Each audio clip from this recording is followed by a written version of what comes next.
আমি মনে হয় আগের জন্মে কুকুর ছিলাম। কচি রে, তুই না দুঃখ করিসনি, বুঝলু? তুই এ জন্মে কুকুর, ছাগল, ভেড়া, গাধা ঔসব আছো।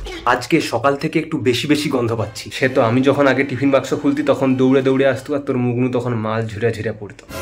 আমি কি সুপার হিরো হয়ে গেলাম? না রে কচি, তুই বিশ্বাস কর, তোর কোনো দিকনু দেখা মনে হয় যে তুই সুপার হিরো হয়ে না। আমি ফিল করতে পারছি আমি সুপার হিরো হয়ে গেছি, কিন্তু আমি একটা জিনিস ফিল করতে পারতেছি না। কি ফিল করতে পারছিস না? কালকে তোকে আমি কইছিলি না সে আমার পেট আর ছাতি ব্যথা? হ্যাঁ বলেছিলি তো যে গ্যাস হয়েছে খুব ছাতি আর পেটের কাছটা। ব্যথা কাই আর মন নাই, মনে হয় যে সব গ্যাস মনে হয় বেরিয়েছে।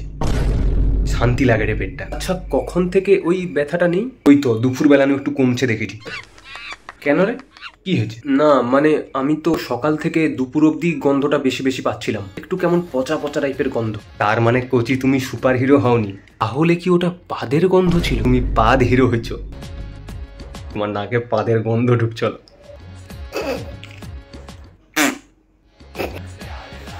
ওই ওই ওই মনে হয় মোর পেটে যেন আর একটু গ্যাস রয়েছে, একটু বার করবো, শুনবি? দূর শালা, নাকটা লিয়াই একটু মোর পিছন দিকটা। দূর দূর দূর শালা, তুই নিজের পেছনে পাইপ দিয়ে নাকে গুঁজে নিস।